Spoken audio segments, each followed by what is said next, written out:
Të nderuar shikues, u rikthyem në studio me personalitetet e ditës së sotme. Do të flasim sot për një tjetër aktualitet, një temë shumë të bukur dhe do të flasim konkretisht për filmin që sonte pritet edhe në Tetov të jetë përpara publikut tetovar.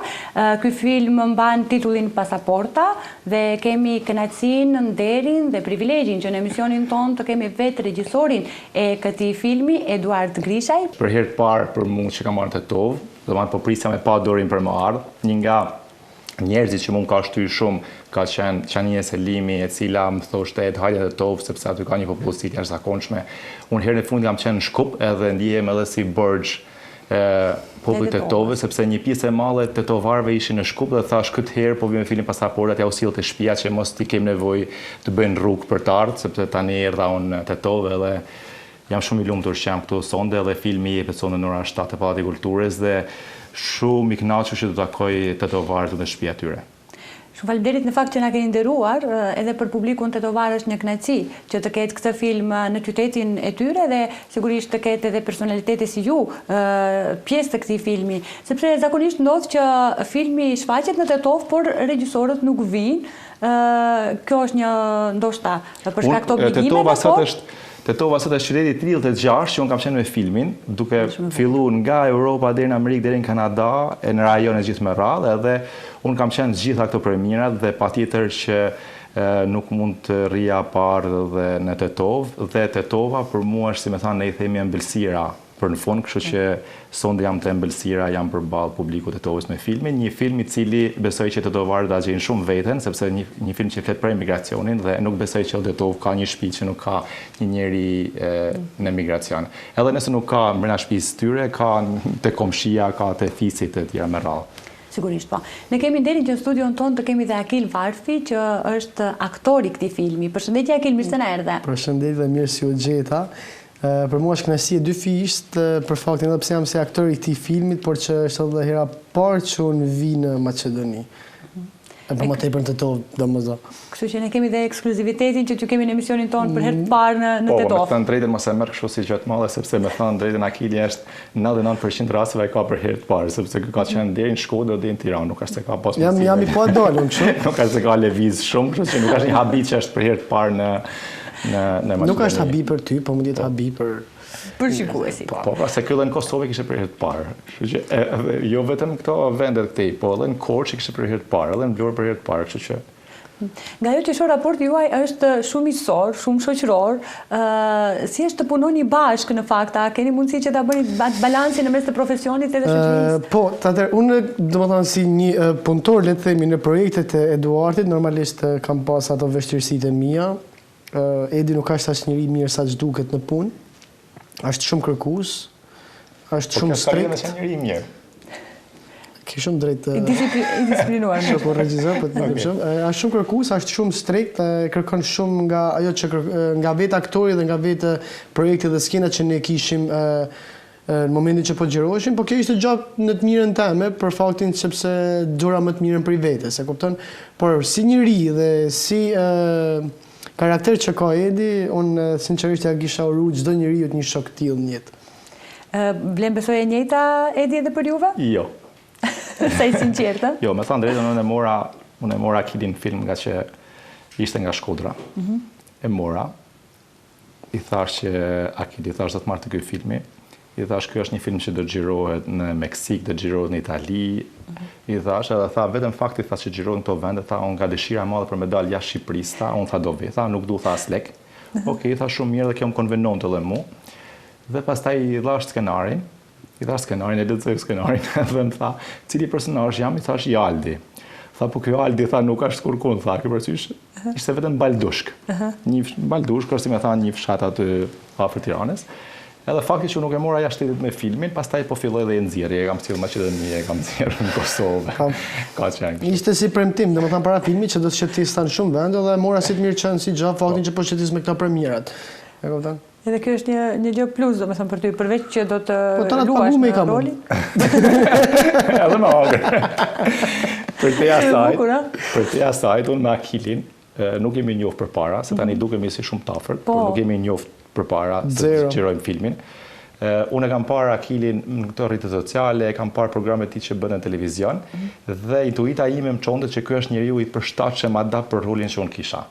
Dhe unë një ditë i shkruaj në Instagram. Ne shkruajta unë i pari. Pas ka shkruajt ky i pari edhe po më ka shkruajt ky dhe unë e kisha në mendje. Ke parasysh se i thash po hajde se të takojmë se unë kam një projekt. U takuam dhe më tha, Akili kishte këtë sikletin se ishte hera e parë që luante në një film. Dhe i thashë mos e vrit me një fare, ti do bësh vetëm kështu siç je, pra do bësh Akilin. Dhe po bëra Akilin je në rregull, mos dil nga vetvetja. Po, dil nga vetvetja dhe mos u lodh fare ta këtrosh. Edhe kjo ishte sukses, edhe Akili është jam shumë i lumtur që e kisha dhe ishte jashtëzakonshëm për atë që unë kisha projektuar në këtë film, po. Akil, po të flasim pak për rolin tënd, megjithëse publiku tetovar do të ketë ekskluzivitetin që sonde ta shoh këtë film, por megjithatë sa u përshtate me këtë rol, megjithëse Edi e përmendi që nuk duhet të dilje nga vetja, nuk ka qenë shumë sfiduese për ty. Të them të drejtën, kur e kam shikuar rolin që kisha me bë, më duk sikur e kisha shkruar vetë. Sikur edhe roli më njihte mua shumë mirë kush isha dhe ishte jo e vështirë për të përshtatur me rolin që Edi më kishte gjetë. Se edhe një të përditshme pak a shumë ata lloj tipit kam. Një djalë që ndihmon shokët, një djalë që kujdeset për familjen e shokut sikur të ishte vetja, një djalë që njeh shumë njerëz, një djalë që është merret me punë shumë të mira dhe me punë jo shumë të mira. Për mua ishte thjesht isha shumë natyral ajo gjë që po bëhesha sepse ishin gjëra që ndoshta edhe mund i kem kaluar më përpara. Kështu që nuk pata ne vështirësi shumë të mëdha.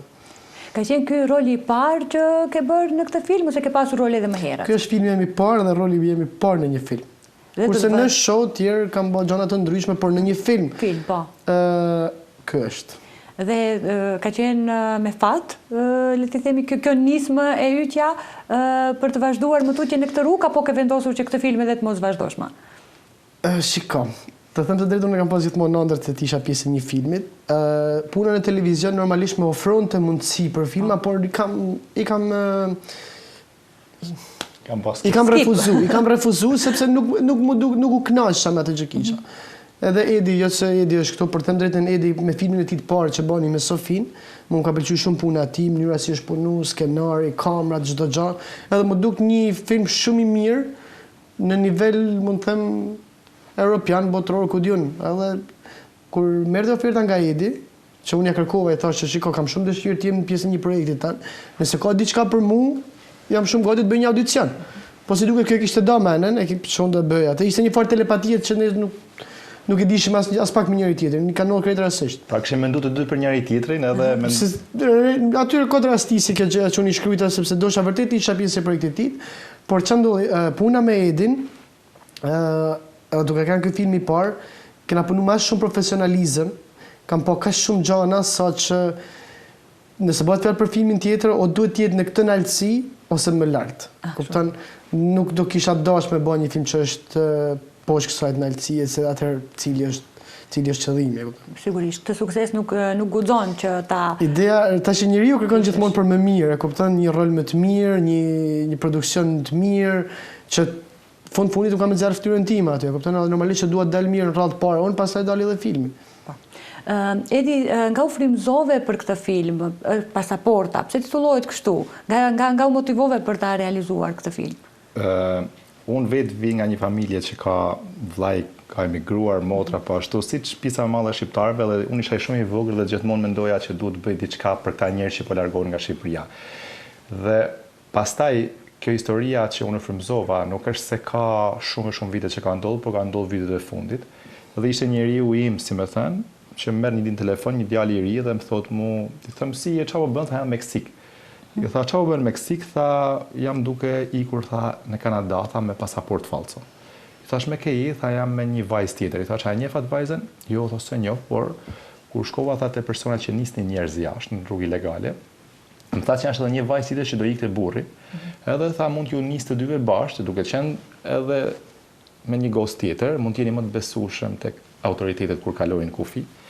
Dhe tha kam një javë në Meksik, po presim dita për të larguar nga Meksika, pastaj këta kalojnë në Kanada dhe në Amerikë. Meksika është një urë lidhse kështë emigracionit ilegal që bëhet sot. Dhe pastaj aty më mblindi ideja, thash kjo që ka një histori jashtëzakonshme për ta kthyer në film. Dhe pastaj fola gjatë me atë djalin, tregoj gjithë rrugën e procesin se si funksiononte ky krim i organizuar i qendjeve njerëzore që bëhet sot.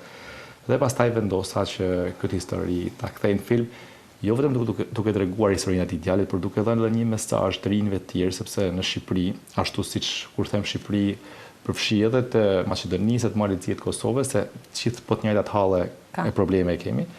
Dhe desha të jap një mesazh edhe për t'ju dërguar të rijve, të cilët mendojnë edhe sot e kësaj dite për t'u larguar nga Shqipëria, sidomos në rrugë ilegale, siç është Amerika dhe Kanadaja dhe Anglia kryesisht, janë këto 3 shtete që ne nuk lejohemi të shkojmë, si më thënë, vetëm duhet pas viza, për të dërguar se si funksionon ky krim i organizuar, se si njerëzit paguajnë aq shumë lekë edhe hyjnë në borxhe për të shkuar deri në Kanada.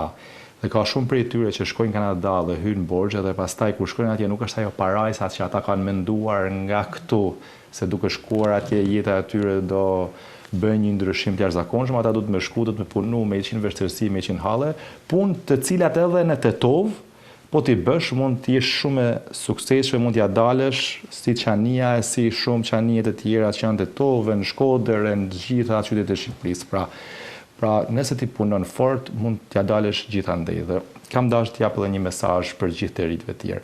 Po ky film nuk është vetëm me vujtje, pastaj ky film është edhe romanc, ka edhe dashuria, shumë interesante, domethënë se si vinë ngjarjet dhe publiku atje kur mendon se ka kuptuar filmin, gjërat ndryshojnë.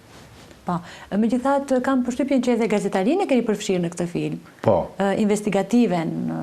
Çfarë roli mund të ketë në fakt gazetaria apo mund të ndikojë ndoshta në migrimin e qytetarëve? Po, unë mendoj se televizioni ka një rol të jashtëzakonshëm edhe informues, po edhe zbulues atë që unë kam bërë me filmin, sepse ka shumë histori edhe në televizion edhe shqiptare, edhe të huaja kam parë shumë se si ata infiltrohen si njerëz të cilët duan t'i ikin vetë për ta kuptuar se si funksionon e gjithë krimi, edhe unë kam dashur patjetër ta përfshij edhe duke qenë se edhe unë vi nga televizioni, e njoh shumë mirë këtë fushë edhe të gazetarisë, të medias, edhe kam dashur patjetër ta përfshij. Por mendoj që e bukur e kësaj gjës është që Edi më mirë mos u kishte përgjigj kësaj pyetje.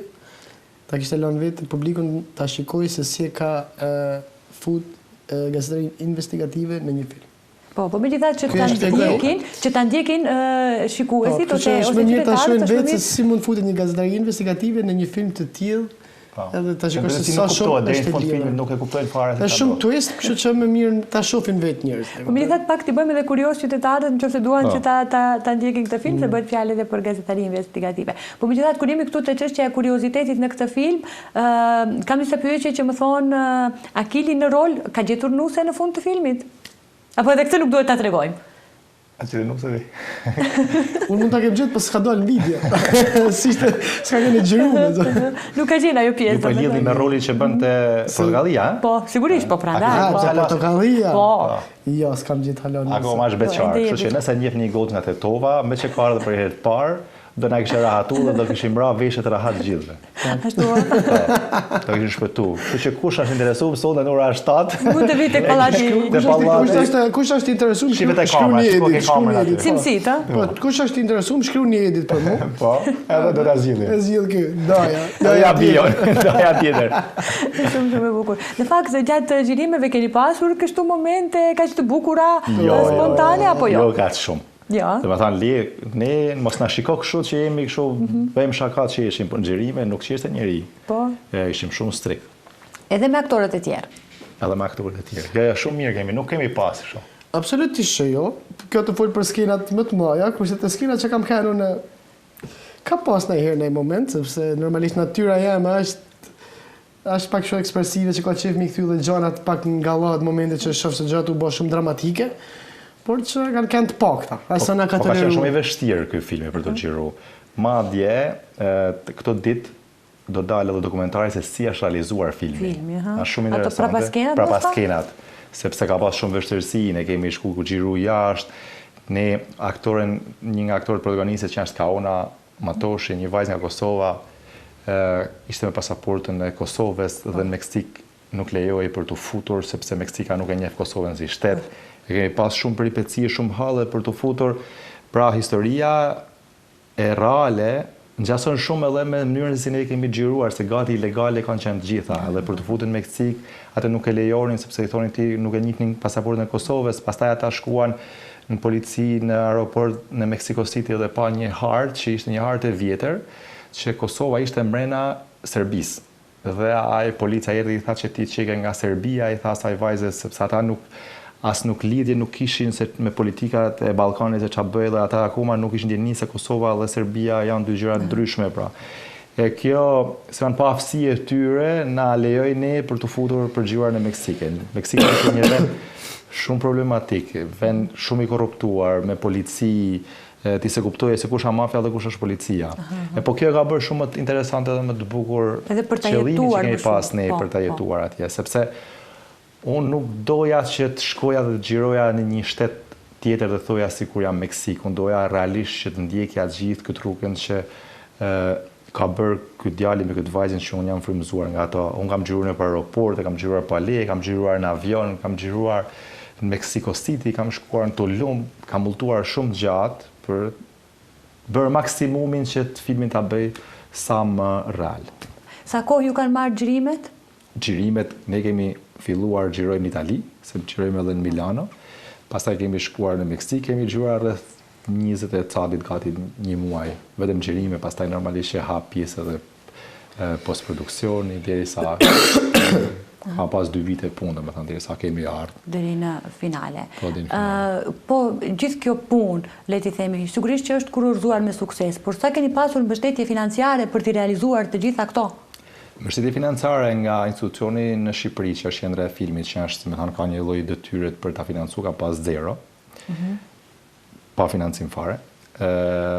Pjesën më të madhe e kam bën. Ka pas edhe njerëz që më kanë ndihmu, për shembull më ka ndihmu Bashkia e Tiranës, më ka ndihmu Qarku i Tiranës, pra më ka ndihmu simbolikisht, por më kanë dhënë ndihmë dhe më kanë hequr ca shpenzime dhe ka pas njerëz që më kanë ndihmuar vetëm nga dëshira e mirë për ta ndihmuar artin, njerëz që kanë pas mundësi financiare për të më bashkuar te ky projekti që mos më blan vetëm, sepse unë e fillova vetëm, dhe rrugës u bashkuan njerëzit vetëm nga respekti, nga dëshira dhe pa, si më thënë, pa një interes saktum, sepse bizneset për ta financu filmin nuk është e lehtë, përse bëjnë vetëm njerëzit që janë ardashës, njerëzit që kanë dëshirë me ndihmu, por jo se marrin diçka back nga filmi, sepse unë për shembull në film nuk është se as Sofia se kjo nuk është se bëj film dhe aktorët në skena ndryshme flasin për produktet që kanë mbi tavolinë, pra unë nuk e bëjnë këtë lloj mënyre.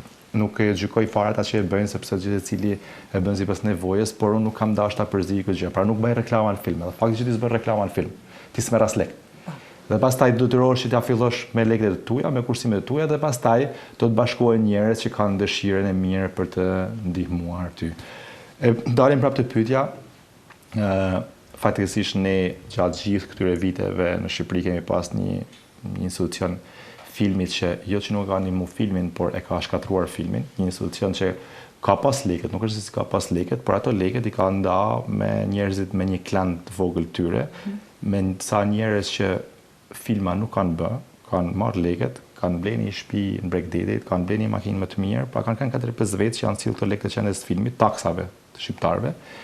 Dhe prandaj Shqipëria ka pas shumë probleme dhe nuk ka se ka pas suksese me filmin. Dhe të vetmit që kanë ecë me filmin shqipërian ca njerëz që me mundësitë e tyre, me ekonominë e tyre janë munduar ta marrin gjallë të bëjnë filma që kanë sjellë njerëzën e kinema. Kjo është gjendja e jonë që mendoj duke krahasuar me 3 shtetet, me Maqedoninë dhe Kosovën, dhe Shqipëria është vendi më i dobët për sa i përket mbështetjes financiare tek filmat. S'po flas për 2 muajt e fundit, por po flas për 20 vitet që kur qendra e filmit ekziston. Kur jemi këtu tek mbështetja, sa ke pasur mbështetje nga shoqëria, apo të themi konkretisht sa ke pasur mbështetje nga Arbana për ta bërë këtë film? Arbana më ka mbështet, po pa lek. E kam fjalën për mbështetje morale. Mbështetje morale sa duhesh morti, por nuk ta bën filmin mbështetje morale. Sigurisht. Isha ka Arbana është mbështetja ime më e madhe në jetë që kam dhe që kemi të dy për projektet që bëjmë, edhe në përgjithësi projektet i kemi për bashkë. Dhe patjetër që i kam pas mbështetje dhe vazhdoj kam është një njeri që është si me thënë edhe një lloj filtrit për mua kur bëj një punë, po thuj se është njeriu i parë që e ndaj dhe marr gjithë këto mendimet që ka, herë më pëlqejnë, herë s'm pëlqejnë, herë respektohen, herë nuk respektohen, por me Arbanën i ballafaqojmë këto jo vetëm mendimet artistike, po tash edhe mendimet e jetës së fëmijëve të gjithë gjërave tjera. Akil, të flasim pak edhe me raportin, në fakt të flasim për raportin që ke edhe me aktorët e tjerë në këtë film, apo jeni njohur? Nuk flet me gjysën e kastit. Ashtu? Nuk është e vërtetë kjo gjë, flas me krejt. Absolutisht që janë të mrekullueshëm, kam akoma shumë raporte të mira me gjithë. Kasti ka qenë shumë i mirë, profesionalisht zgjedhur, njerëz të mirë në fund të ditës, bile në momentin që ne po vinim këtu rrugës kontaktuam edhe me aktorin kryesor të filmit, me Indri Shiroken, cilin e përshëndesim shumë. Po ashtu edhe me pjesën e stafit që ishte jashtë kamerave, edhe me ato kemi akoma raporte të mira, kështu që kanë qenë krejt mrekullueshëm absolutisht. Cili ka qenë ai mesazhi, le të themi, ose ajo porosia që ke kuptuar, ose ajo urtësia, thënë më ndryshe, që ke kuptuar nga ky film? Ose mësimi që ke marrë nga ky film? Shikoj, në këtë film kam arritur me të zjarr disa mesazhe. Por ajo që është më e rëndësishme në film, ky djali, aktori kryesor i filmit është djali vetëm. Edhe siç ndodh sot edhe në Shqipëri ku shumë djem ikin dhe e lanë nanën vetëm. Pa çka lënë vujtjeve dhe gjatë tjetër, unë jam vetë djali vetëm edhe një në mesazhin që nxora është unë s'kam e lënë koronën tëme vetëm. Shumë e bukur. Edi, mesazhi juaj që keni dashur të përcjellni? Ka qenë vetëm migrant, se thash fillim, po ky ka shku vetë në Gjermani legalisht. Unë kam bërë vetë pak a shumë atë gjanë që kanë të filmi edhe deri ku e kam përjetuar, po, mos momentin që jam taku me nanën. Kam pasur disa vështirësia ne që kur u riktheva, gjë raport që dosha ishte vetëm me taku nanën, e kupton? Edhe që nga ajo ditën i kam thënë nanës tëme që s'të la më vetëm edhe në gjendën gjë kam bërë të filmi. Edhe aktori tjetër që përmendi Akili Indri është jo pa qëllim e kam zgjedhur, sepse kam dashur që ai të jetë njëri që ta ndjejë emigracionin, si më thënë, për brenda, sepse edhe ai ka emigruar që në 9 vjeç, është larguar nga Shqipëria, edhe e gjeta njeriun e përshtatshëm për të bërë këtë rolin e Donit, sepse duhej që patjetër ta ndinte në lëkurë, pra të ishte vetë edhe nga ana njerëzore ta kishte bërë emigracionin që ta ndjente edhe rolin dhe kështu jam munduar t'i gjej gjithë personazhet. Mesazhi që nxjerret nga ky film që duhet ndoshta shikuesit ta kenë parasysh, atë që e përmendi ndoshta edhe Akili.